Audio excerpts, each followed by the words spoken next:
13 ao 22. Diz a palavra do Senhor.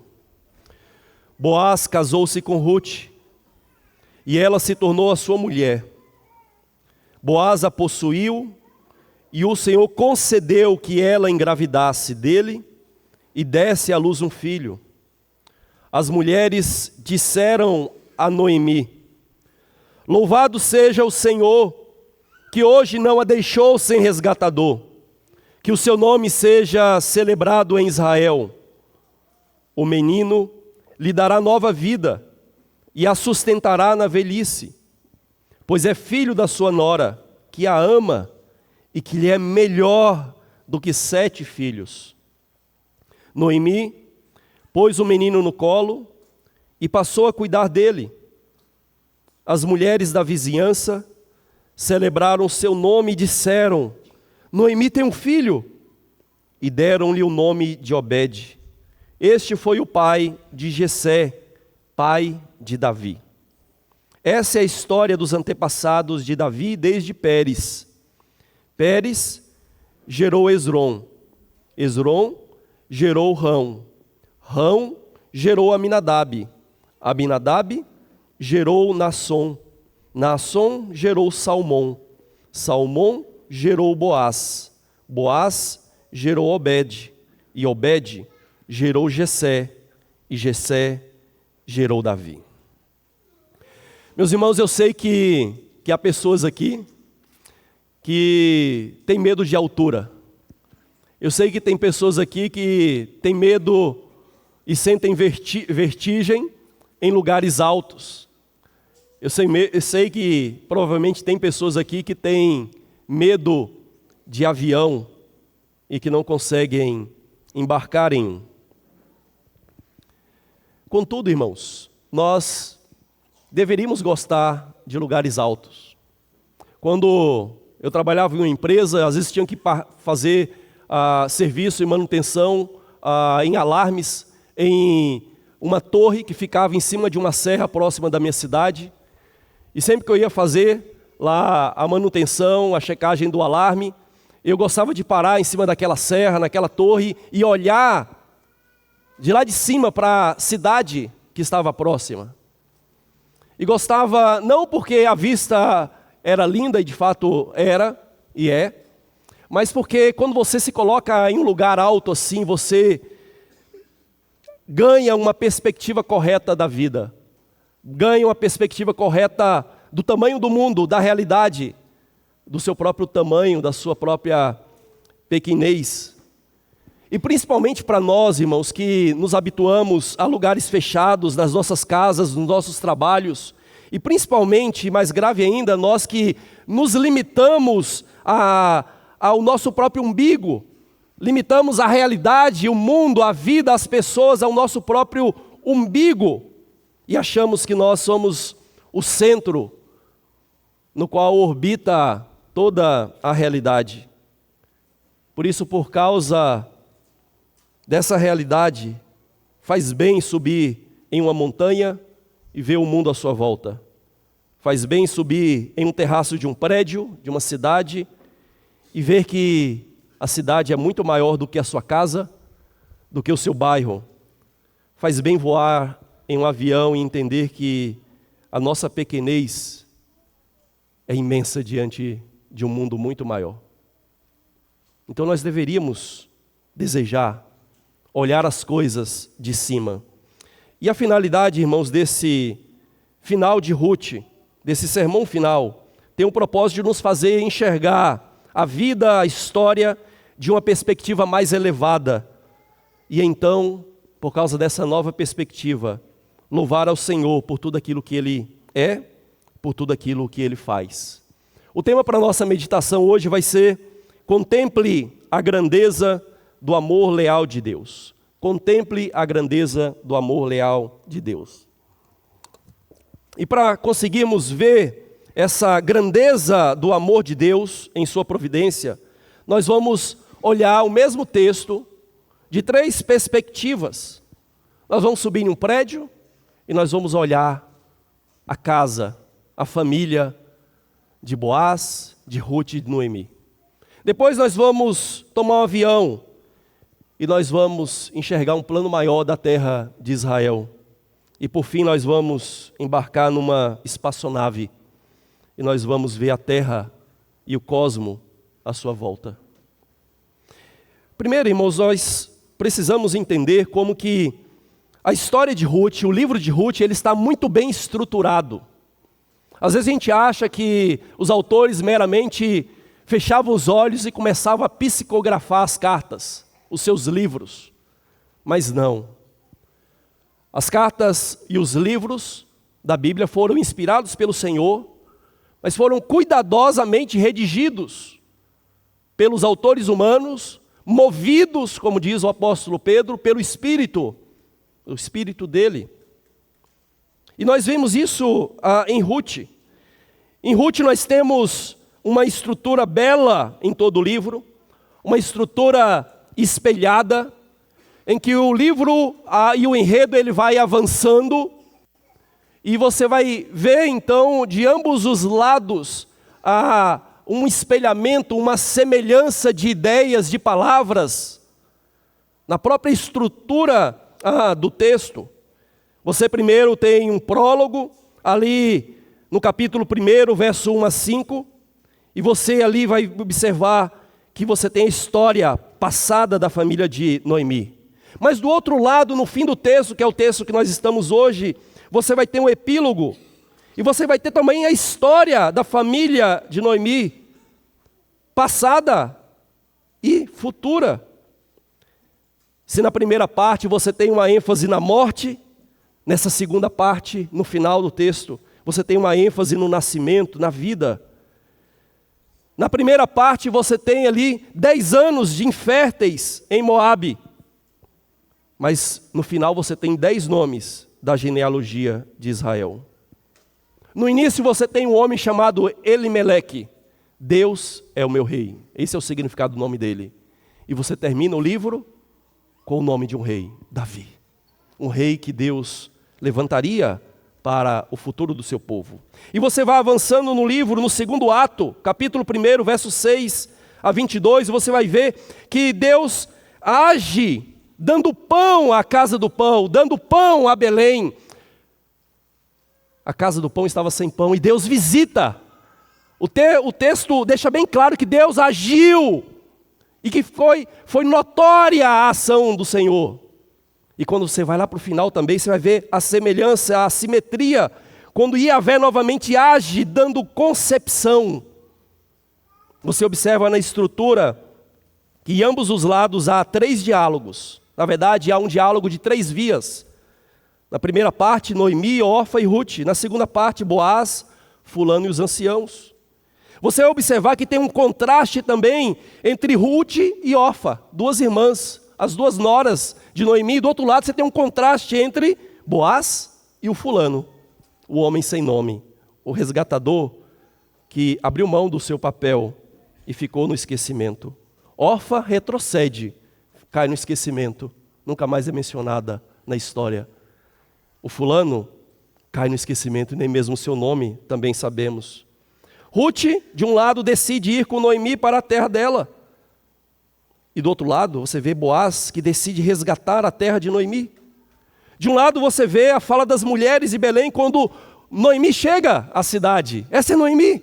Do outro lado, você vê novamente as mulheres, agora louvando a Deus, agora destacando a mudança que Deus operou na vida de Noemi. Veja que de um lado Deus a fez amargurar, de um lado Deus a fez voltar vazia, de um lado Deus a colocou-se contra ela, de um lado Deus causou mal, mas no outro lado do texto você vai ver que Deus não a deixou sem resgatador, Deus não a deixou sem restaurador, Deus deu um consolo, Deus deu uma nora que a ama e que é melhor do que 7 filhos. Perceba a simetria? E o texto caminha dessa forma, irmãos. Então o autor, inspirado pelo Espírito de Cristo, redigiu cuidadosamente esse livro para que a gente possa perceber as ênfases do livro e possamos perceber como que essa história se desenrola. E o livro de Ruth então mostra como o Senhor da história orquestra a vida e a experiência de pessoas comuns para cumprir a sua grande agenda. Deus dirige a história de pessoas comuns para assim redigir a sua grande e magnífica história. Então, irmãos, diante disso, nós primeiro vamos subir no alto de um prédio. Nós sabemos, que muitas vezes, ao lado de algumas casas, tem alguns prédios. E a gente sabe que as pessoas, de vez em quando, ou sempre, dão umas espiadinhas, para a casa que está ali embaixo, o que as pessoas estão fazendo, como que elas estão agindo. E nós podemos fazer isso aqui nesse texto, por assim dizer. E a gente, ao fazer isso, nós vamos contemplar esse amor leal de Deus, destacado nessa história de Ruth, na sua providência redentiva de pessoas, de indivíduos, daqueles homens, daquelas mulheres ali. E você vai ver aí no texto que Deus demonstrou bondade para com essas pessoas.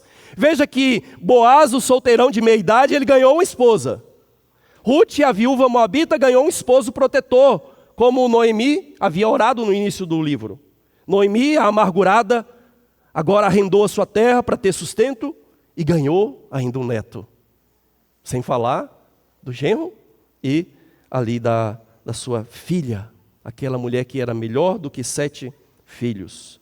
Então, quando a gente observa o texto aqui, irmãos, você deve perceber que na maior parte dessa temporada, dessa história de Ruth, Deus permaneceu de forma oculta por trás das cortinas, sem ser notado, sem ser percebido de maneira clara.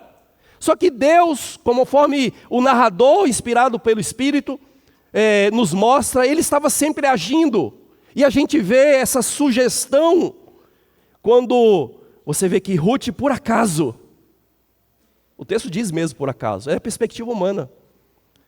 Mas o narrador está dizendo, olha, foi acaso mesmo? Que por acaso ela entrou ali no campo de Boaz? Não foi por acaso. Tinha alguém por trás.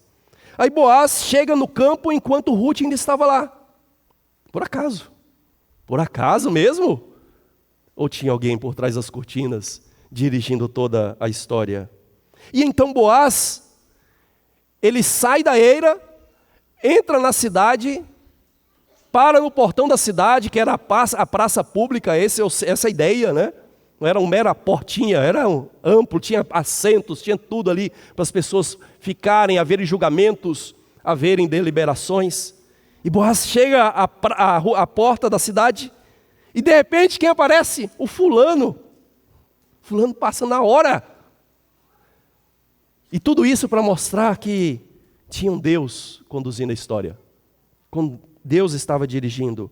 Mas você percebe que a maior parte do texto, Deus aparece de maneira velada por trás das cortinas, Ele está agindo. Mas há momentos, no início e no fim do texto, que Deus agora se revela, e Ele faz isso uma segunda vez, aqui no capítulo 4. Lá no capítulo 1, verso 6, Deus se revelou visitando e dando pão ao povo. Agora Deus se manifesta novamente no final dessa série, no final dessa temporada, e Ele concede que Ruth conceba um filho. Então perceba todo esse espelhamento do início e do fim. Deus lá agiu, e Deus novamente encerra a história agindo e mostrando que Ele estava presente. Você percebe claramente aí um espelhamento nessa ação direta de Deus. Você percebe esse espelhamento do início e do fim do livro, nessa fala das mulheres para com Noemi. Você percebe também essa simetria no texto, no início e no fim, na descrição da situação de Noemi. Veja que lá no início ela foi descrita como amargurada, como uma mulher que voltou vazia de Moabe. Ela diz que Deus se colocou contra ela, Deus falou contra ela, testificou contra ela. Ela diz que Deus causou mal a ela. Mas como é que o texto vai terminar? Deus não a deixou sem um resgatador. Um resgatador que seria um restaurador da sua vida, que seria um consolo na sua velhice, uma nora que a ama. Veja a semelhança, até mesmo em números de ideias aqui no texto. E o que o texto então basicamente está dizendo, e há uma discussão no sentido e na forma correta de entender, quando o texto diz que abençoado seja Yahvé, que não a deixou sem resgatador hoje, e que, conforme diz aqui a NVI, celebrado seja o nome dele. Então há uma discussão, quem que ele está falando no texto? Quem é esse ele? É o resgatador ou é o próprio Yahvé no texto? E há algumas ideias aqui no texto que a gente observar, a gente vai chegar possivelmente a uma conclusão. Veja que Deus não a deixou, então a ideia é bem direta, né? Deus não impediu que ela ficasse sem o resgatador, ou seja, Deus dá uma ideia até mesmo passiva, em que Ele concede que haja esse resgatador, que esse resgatador surja na vida dela. Você vê que a palavra resgatador no texto, ela é um verbo, é um particípio, e no texto de Ruth, sempre a ideia do goel, ela sempre é expressa de uma maneira verbal, nunca de uma maneira como um substantivo, né? E sempre que essa palavra aparece, esse verbo aparece, é sempre se referindo a homens, sempre se referindo a homens. E o advérbio hoje aí, ou seja, não deixou sem resgatador, hoje qualifica esse resgatador e aponta para o nascimento do neto, que nasceu hoje no texto, nasceu naquele momento. E no capítulo 4, aí, a ideia de chamar ou de aclamar, ela está relacionada ao nome, ao renome de uma pessoa, a conservar esse nome para a posteridade. Então, a NVI traduz aí como celebrar, né? E tem essa ideia de lembrar-se de algo, né? Mas eu gosto das traduções que optam por fazer o nome famoso, ou a ideia de ter renome, de conservar o seu nome. Então, você percebe que no texto também ele vai continuar e vai dizer que esse ele que ele se refere no texto vai ser o restaurador e vai ser o consolador da velhice, e que claramente isso aí no final está mais relacionado ao nascimento daquele bebê. Então o que nós podemos concluir de maneira mais certa, creio eu, é que o texto está dizendo: abençoado seja Yahvé, que não a deixou sem resgatador hoje, que famoso seja o nome dele em Israel, e se torne ele o restaurador da sua vida, o consolador da sua velhice. Ou seja, aquela criança seria um instrumento de Deus para realizar tudo isso na vida daquela viúva. Veja, irmãos, que Deus é central em tudo isso. Mesmo que o texto não esteja se referindo diretamente a Deus, veja que é Deus quem providenciou uma descendência e providenciou os efeitos que essa descendência, através daquele neto, traria para Noemi. Então Deus é central em tudo que Ele está fazendo. Assim como lá no início, Noemi atribui a Deus tudo aquilo que ela sofreu, agora tudo aquilo que ela vai experimentar através desse descendente é atribuído a Deus, é por isso que Ele é bendito, é por isso que Ele é louvado. Então as mulheres não estão vendo em Obed um goel aqui meramente para resolver o problema legal da terra, do resgate daquela terra, ou o problema legal de um herdeiro para a terra, mas as mulheres estão vendo aqui primeiramente como um problema existencial daquela mulher que estava amargurada, que se considerava vazia e sem sentido. E então elas estão vendo nesse menino a resposta para tudo aquilo que aquela mulher sofreu. E essas mulheres agora são essas testemunhas da mudança que Deus operou em Noemi. É por isso que elas louvam a Deus por isso. O filho resgatador agora devolveria, restauraria a vida a Noemi. Esse filho resgatador agora sustentaria, consolaria ela na velhice. Aquela Noemi que voltou vazia, agora ouve que Ruth é melhor do que 7 filhos. Lembra quando nós falamos sobre isso? Na verdade ela não voltou vazia. É que a perspectiva da qual ela via a sua própria história estava errada. E ela não sabia, obviamente, ela não tinha bola de cristal, não sabia o futuro. Mas agora a gente vê como era uma bênção na vida dessa mulher, a Ruth. E Noemi agora encarna o significado do seu nome ao acalentar o seu neto no colo. Aquela mulher agradável. A ideia aqui de colocar o menino no peito não é a ideia de amamentar ou de adotar o menino, é a ideia de que agora é uma avó que ansiava por um neto, e agora ela tem esse neto e ela agradavelmente acalenta esse bebê.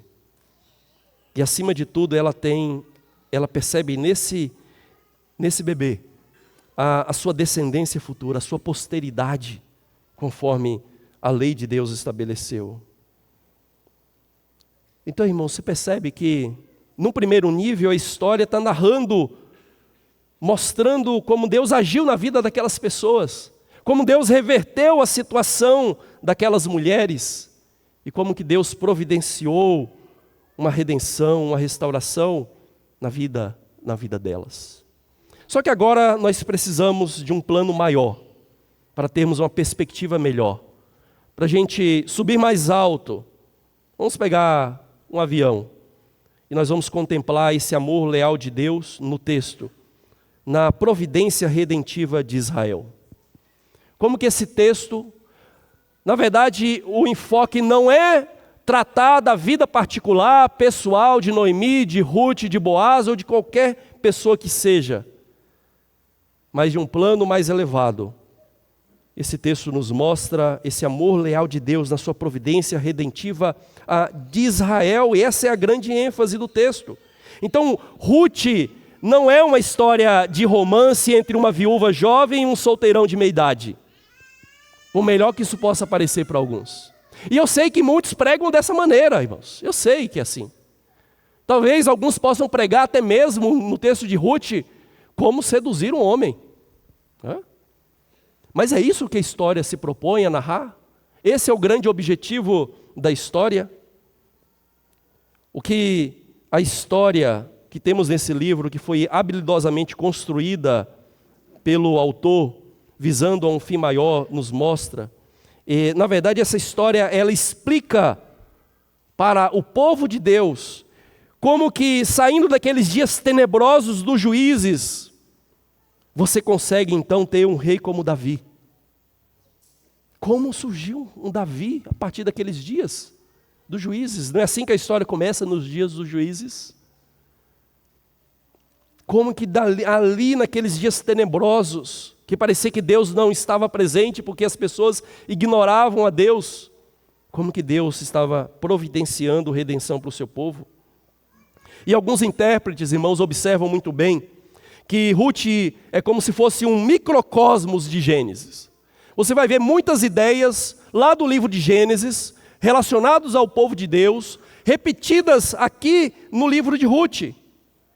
Você vai ver o livro cheio de ecos e alusões a Gênesis 12, por exemplo.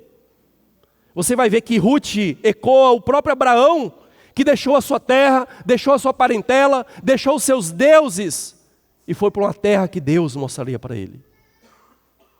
Embora Ruth não tenha sido chamado, não tenha ouvido um chamado audível de Deus, ela fez precisamente o que Abraão fez. Veja que a terra aqui no texto é redimida. Veja que assim como Abraão, um descendente nasce. Veja que assim como Abraão, as bênçãos são cumpridas pelo Senhor Deus. E quando você observa o final do texto aqui, essa genealogia que muitas vezes a gente acha que é igual sinopse de filme, né? Você pula, você desliga o DVD depois que acaba, né? E às vezes, infelizmente, a gente faz isso. Só que essa genealogia não é apenas os créditos no final da história. Na verdade, essa genealogia é o grande propósito dessa história aqui. Se você observar novamente aquela estrutura que eu coloquei para vocês, aquela estrutura espelhada, você vai ver que lá no início começa com a história da família passada de Noemi, enfatizando a morte, aqueles 10 anos inférteis em Moabe. E você vai ver que no final dessa história, aqui o texto enfatiza a história da família passada e futura de Noemi, enfatizando esse nascimento do descendente, desses outros nomes que viriam a partir dele, colocando 10 nomes nessa genealogia de Israel, e essa genealogia ela é meticulosamente preparada. Veja que Judá foi mencionado anteriormente no texto, mas aqui ele é um personagem importante, ele é deixado meio que de lado, né? Ele não é ignorado, obviamente, Mas veja que o narrador preferiu colocar 10 nomes aqui a partir de Pérez. E veja que o 7º e o 10º nome, eles recebem destaques. Destaques, porque o 7º nome é Boaz e o 10º nome é Davi. Então ele selecionou os nomes dessa genealogia que ele iria colocar para destacar esses 2 nomes, Boaz e Davi, e mostrar como a partir deles Deus estava providenciando então uma descendência para o seu povo. Lá em Gênesis nós temos muitas vezes isso também. Na verdade, 2 vezes pelo menos nós temos lá em Gênesis uma genealogia com 10 nomes, onde o 7º e o 10º recebem destaque. Por exemplo, Noé e Abraão recebem destaque na genealogia de Gênesis. Então, irmãos, o narrador, ele esperou até o fim aqui do texto, ele segurou até o fim para mencionar Davi somente no final, como uma forma de destacar a providência de Deus. Naqueles dias dos juízes, naqueles dias que o povo vivia em trevas e que Deus suscitava hora ou outra juízes para libertar o seu povo, mas de repente esse povo retrocedia novamente. Deus estava providenciando um rei para Israel. O que o livro de Juízes ecoa diversas vezes é: não havia rei em Israel, cada um fazia o que achava melhor. Cada um fazia o que achava melhor. E veja que a história aqui do tempo dos juízes, da perspectiva humana, então ela parecia ali um ciclo interminável, repetitivo.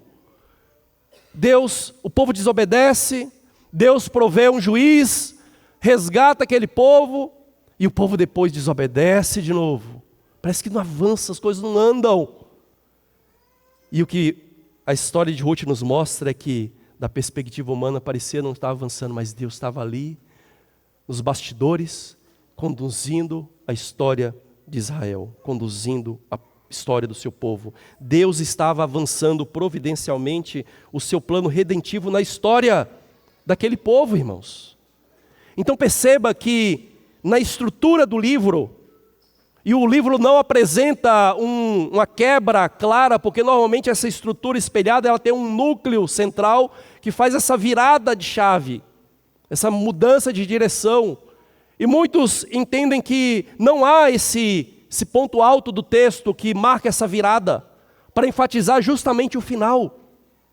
Só que na verdade talvez o autor fez isso de uma maneira diferente.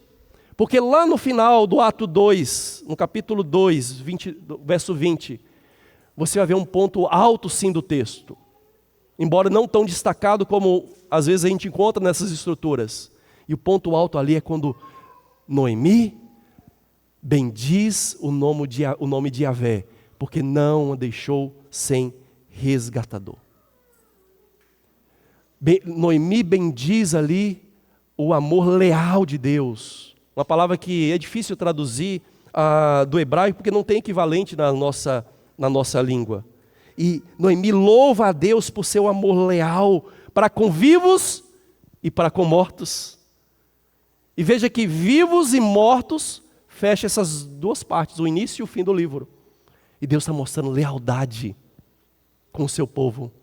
Quer seja aqueles que morreram, quer seja aqueles como elas, que estavam vivas. E eles encontraram então o resgatador.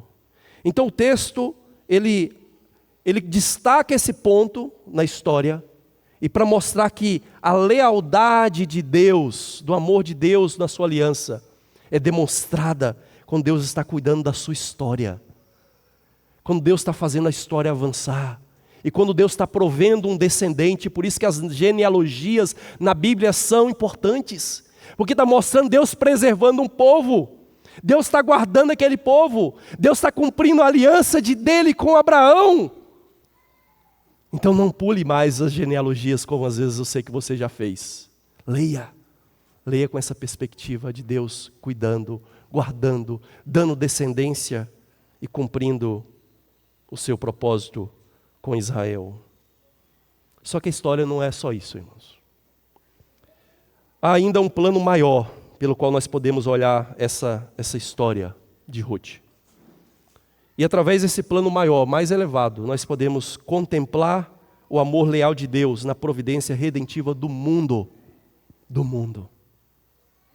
A história de Ruth não é só a história delas. Também não é só a história de Israel. Essa história, na verdade, ela culmina em Jesus Cristo. Culmina lá no Novo Testamento. Você deve se lembrar que o Novo Testamento começa como? Lá em Mateus, livro da genealogia de Jesus Cristo. Genealogia, aqui, em Ruth, no final de Ruth. Novo Testamento, livro da genealogia de Jesus Cristo. E como é que o texto lá continua? Filho de Davi, filho de Abraão. E mais à frente, lá no verso 5 de Mateus, capítulo 1, você vai ver o único lugar em que Ruth é mencionada fora do seu livro. Do seu livro. Ou seja, a história não acaba em Israel. Na verdade, a história avança para o verdadeiro israelita, para aquele que é o cumpridor das promessas de Deus a Abraão. Então, no livro de Ruth, irmãos, nós percebemos ecos de uma história muito maior se desenvolvendo e que muitas vezes nós não percebemos ao lermos as narrativas do Antigo Testamento. Nós vamos perceber aqui em Ruth ecos de Gênesis, um casal expulso do paraíso, uma terra amaldiçoada por causa do pecado, um Deus que anuncia à serpente que haveria inimizade entre ela e a mulher e entre a sua descendência. Um Deus que anuncia ali à serpente o seu castigo. Ele colocaria inimizade naqueles dois que fizeram, de certa forma, um pacto ali, serpente e a mulher. Não seriam amigos, haveria uma inimizade. E Deus providenciaria um descendente. E esse descendente da mulher, embora ferido pela serpente, ele iria esmagar a própria serpente. E então nós vemos o desenrolar desse plano na história da redenção. Nós vemos o desenrolar desse plano de Deus, guardando essa linhagem que conduz a Cristo. Você vai ver em Gênesis 49, que Deus anuncia por meio de Jacó a sua bênção a Judá, e é dito lá em Gênesis 49, Judá e os seus irmãos o louvarão. É dito lá, Judá é um leãozinho, Judá é como o leão e como a leoa. É dito lá, o cetro não se afastará de Judá, nem o bastão sairá de entre os seus pés, até que venha Siló, a ele obedecerão os povos. Siló significa aquele a quem pertence algo, a quem pertence o reino.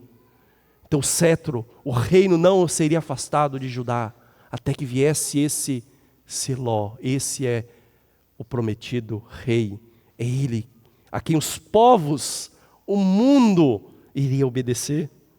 Lá em Isaías 9 nós vemos o profeta anunciar, um menino nos nasceu, um filho se nos deu, o governo está sobre os seus ombros, o seu nome será maravilhoso conselheiro, Deus forte, Pai da eternidade, príncipe da paz. Você vê em Isaías 11, do trono de Jessé sairá um rebento, e das suas raízes brotará um renovo. Repousará sobre ele o Espírito do Senhor, o Espírito de sabedoria, de entendimento, o Espírito de conselho e de fortaleza, o Espírito de conhecimento e de temor do Senhor. De quem ele estava falando, conforme o Novo Testamento mesmo aplica, do Senhor Jesus Cristo. Miqueias, como nós lemos no texto, diz claramente, de Belém Efrata, uma cidade pequena, insignificante entre as milhares de Judá, dela sairia aquele que haveria de reinar em Israel. Dela sairia o pão da vida. Dela viria o Redentor. E Miqueias descreve ele como aquele cujas origens são desde os tempos antigos, desde os dias da eternidade. Desde os dias da eternidade. Ele é o alfa. Ele é o princípio. Ele é anterior a tudo. mas Ele também é o fim de toda a história. Ele é o propósito de toda a história. Ele é o personagem central de toda a história. Então, quando a gente lê as Escrituras, irmãos, e nós vemos homens sendo suscitados pelo Senhor, quando você vê Sete, quando você vê Noé, quando você vê Abraão, Judá e Tamar, quando você vê Pérez, quando você vê Boaz e Ruth, Davi, Maria, tudo isso Deus estava conduzindo, todos eles Deus estava conduzindo nas suas histórias individuais, particulares, dentro dessa história do povo dele, para culminar em quem? Em Cristo, em Cristo. Então, irmãos, tudo que nós vemos na aliança com Abraão é prenúncio de algo muito maior, do que meramente tratar com a vida de Abraão, como muitas vezes a gente lê as histórias, de meramente também tratar com o povo de Israel, por melhor que isso seja. Na verdade, a história de Abraão é um prenúncio de algo muito maior. Quando Deus escolhe um povo em Abraão, isso é um prenúncio de que Deus redimiria pessoas de todas as nações. Cristo iria reina sobre todos os povos. E pessoas de todas as nações são redimidas por Ele, que veio de Ruth, que veio de Davi, que veio de Maria. A lei, irmãos, a lei é só sombra de algo maior. O apóstolo Paulo, lá em Colossenses, o autor aos Hebreus, destaca isso como a lei é apenas sombra, apenas figura de algo maior. E você acha que o Goel, presente na lei de Deus, é sombra de quê? É sombra de Cristo, é sombra do próprio Deus, da redenção que Deus efetuou do seu povo e da redenção que Deus promete para toda a humanidade que crê nele, em Cristo. Cristo é o verdadeiro Goel, Cristo é o verdadeiro e maior Redentor, que redime e reconcilia com Deus todas as coisas no céu e na terra. É o que o autor, o apóstolo Paulo, lá em Colossenses 1:2 destaca. Quando Deus promete uma terra para Abraão, olha, escute bem, Deus não está prometendo meramente Canaã, ali é só um prenúncio de toda a terra. Irmãos, Cristo não só reconcilia consigo pessoas, Ele reconcilia consigo o universo. Ele reconcilia consigo a criação. Ele reconcilia consigo a terra. É por isso que a Bíblia anuncia que há um novo céu, uma nova terra. Às vezes a gente acha que nós vamos morar num céu etéreo, meramente espiritual. É verdade que moraremos em um lugar espiritual. Mas esse espiritual não prescinde do físico, da realidade física, de uma terra física. E o prenúncio, quando Deus anuncia uma terra a Abraão, é o prenúncio de toda a terra ser dele, como ele fez no princípio. Então, irmãos, nós precisamos olhar para essas histórias e perceber como que essa história conduz a Cristo. Como que todas essas histórias individuais se conectam com a história do povo de Deus. E como que essa história do povo de Deus culmina em Cristo, o nosso Redentor. Ele é o Redentor de toda a humanidade. Ele é o Redentor de toda a criação, de toda a terra. De toda a terra. É por isso que Deus é tão preocupado com a terra, já percebeu? Não é só por causa de Israel, é porque isso anuncia que toda a terra é dele. Todo mundo é dele. E no dia que Cristo voltar, nós veremos isso de maneira muito clara.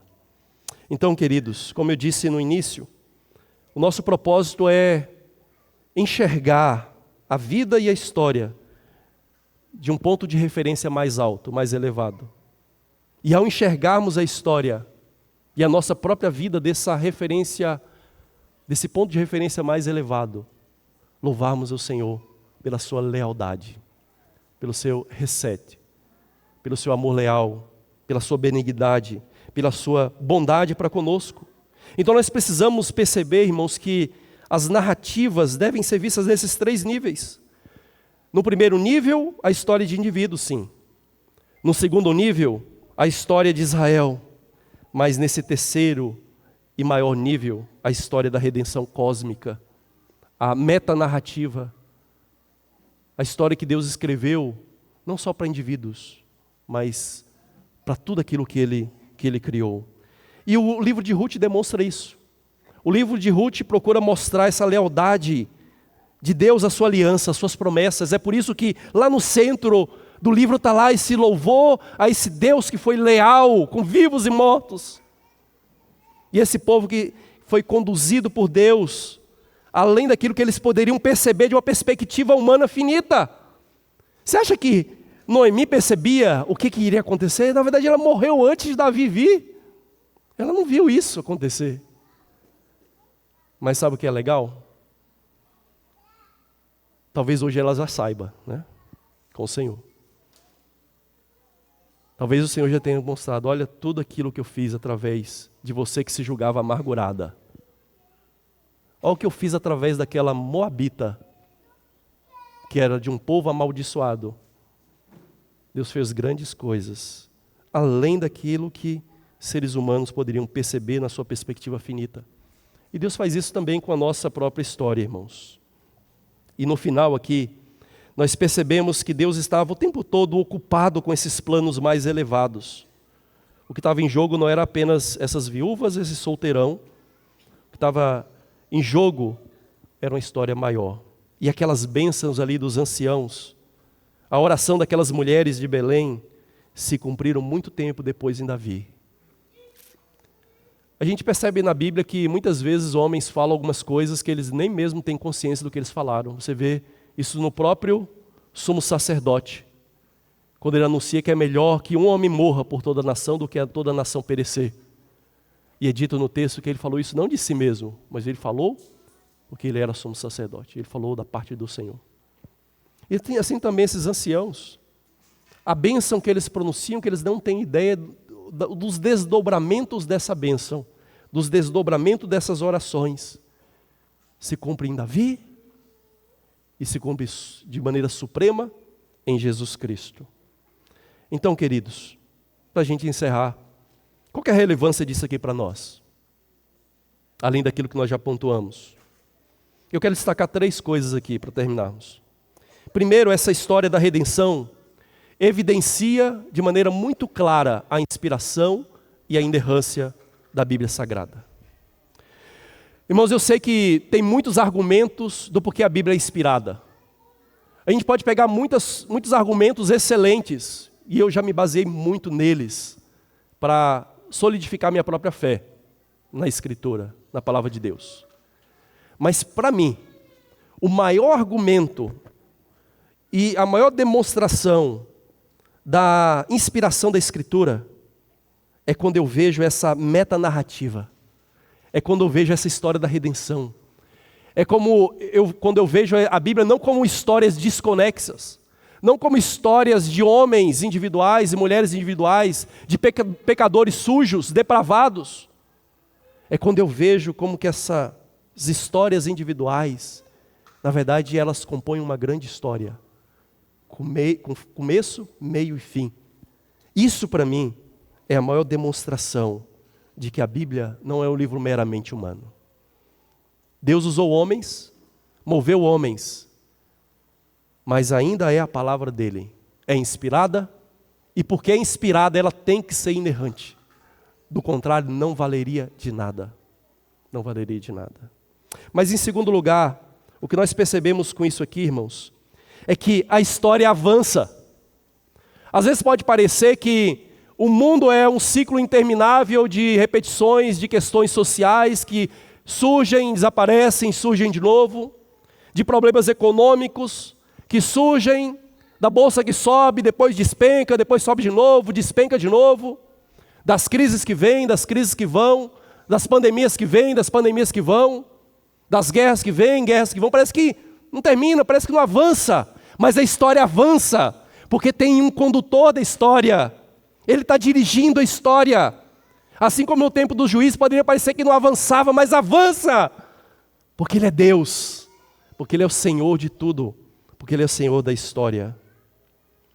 E terceiro e último lugar, a história da sua vida só faz sentido se você fizer parte da grande história. Como o pastor Jair sempre fala, é só essa grande história que dá sentido à nossa história. A nossa vida, irmãos, não tem um fim em si mesmo. Quando a gente tenta basear a nossa vida em nós mesmos, a gente cai na falta de sentido, na falta de propósito, no niilismo. Nada faz sentido, nada tem propósito, nada tem uma finalidade.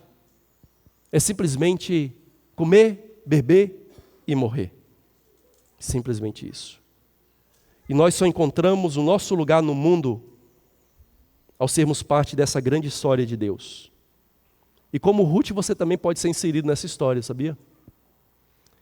Como Ruth, você pode ser inserido na história de um povo da aliança. Como Ruth, você pode ser inserido na história de um filho aguardado, de um herdeiro de todas as coisas. Como Ruth, você pode ser inserido na história de um grande rei das nações, um rei redentor de todo mundo. Como Ruth, você pode ser inserido na história desse redentor que redime pessoas de toda a terra, cumprindo a sua aliança com Abraão. Irmãos, tem um filme antigo, e quando a gente fala do filme antigo, entrega a idade, né? De 1998. E o nome desse filme é Formiguinha Z. Z é o nome ali de uma formiguinha operária, num formigueiro imenso. E essa formiguinha operária, ela inicia o filme ali com uma crise existencial. E ela está ali no divã, relatando para o seu terapeuta as suas preocupações, a sua crise de existência, e ela está ali demonstrando, né, as suas preocupações com seus próprios desejos, como ela mesma diz, com o meu eu. Aí ela descreve a sua vida para o terapeuta e resume assim: minha vida é insignificante. E tem poucas vezes, às vezes, que os terapeutas falam uma coisa verdadeira, né? É brincadeira. Aí ele diz assim: Zé, você agora relatou a sua vida precisamente, você é insignificante. Você é insignificante. Você não tem sentido em si mesmo. E a história então se desenrola, mostrando como aquela formiguinha insignificante só consegue encontrar de fato sentido na sua vida quando ela sai do seu individualismo, do seu egoísmo, em prol de algo maior. Quando ela percebe que era parte de uma colônia, que ela é parte de um povo, e que ela deve viver em função desse povo. E sabe o que é interessante? O filme ali, ele termina abrindo a cena e mostrando aquele formigueiro de um plano mais alto. E quando a cena vai abrindo, você percebe que aquele formigueiro minúsculo, ele estava no Central Park, em Nova York. E por que os produtores fizeram isso? Para mostrar essa dimensão maior e mostrar como as nossas vidas individuais são parte de algo maior. E que a nossa vida só tem sentido, como a Bíblia nos mostra, quando a gente consegue perceber esse plano maior em toda a história. Então, como você pode entrar nessa grande história? Como eu disse, como Ruth, como Abraão, por meio da fé. É quando você deixa a sua terra, a sua parentela, os seus deuses, os seus falsos deuses, os seus ídolos, e você confia somente em Cristo. É aí que você é inserido nessa história redentiva do Senhor. O autor Ian Duggett, no seu comentário, ele faz uma pergunta bem perspicaz. Ele diz assim: por que o Senhor Jesus, que afinal de contas poderia ter escolhido ser descendente de qualquer um, diferente de eu, de você, né? Eu nunca escolhi a família que eu ia nascer. Você escolheu? Você só nasceu. Mas se tem um homem que poderia ter escolhido quem nasceu, e na verdade ele escolheu quem nasceu, em qual família nascer, foi Jesus. Mas veja a família que ele escolheu. Já percebeu? Na genealogia de Jesus, os homens e as mulheres, das quais ele mesmo planejou e escreveu que ele iria vir, iria nascer daquela família. Por quê? Porque isso mostra como Jesus é o redentor de pecadores. Jesus não é o redentor de santos, de justos, porque justo e santo só há Ele. Cristo é o redentor de pecadores. E Ele escreveu a sua história. Ele planejou nascer daquela família, dessas famílias, para mostrar como que Ele é o Redentor de pessoas que tomam decisões tolas, como Eva tomou. Ele é o Redentor de pessoas dispostas a tudo, inclusive a pecar, como Tamar, para conseguir aquilo que querem. Ele é o Redentor de prostitutas, como Raabe, que está na genealogia de Jesus. Ele é o Redentor de pessoas amarguradas, como Noemi. Ele é o Redentor de estrangeiros desamparados, como Ruth. Ele é Redentor de pessoas comuns e pecadoras, como eu e como você. Então, irmãos, o que nós devemos fazer de tudo isso? Ao ver a grande história, a nossa ação tem que ser como a de Noemi, como daquelas mulheres. Bendizer o Senhor. Bendizer o Senhor. Ao contemplarmos essa maravilha da obra de Deus na sua redenção, a melhor atitude que Deus requer de nós é louvá-lo, é exaltá-lo por aquilo que Ele está fazendo. E como nós vimos aqui, irmãos, no início dessa história, faltava pão na casa do pão. Não tinha pão na casa do pão, e a história diz que Deus visita o seu povo e Ele dá pão para aquele povo. E dá sustento para aquele povo. E como a gente viu na história, há um espelhamento no texto, e a segunda vez que Deus age claramente é dando um descendente. Será que é por acaso? Será que é por acaso que na primeira ação de Deus Ele deu pão e na segunda Ele dá um descendente? Porque a Bíblia nos mostra que Deus nos deu não um pão humano que perece, mas Ele nos deu o pão da vida. E esse pão da vida é o seu próprio Filho. Nele, em Cristo, nós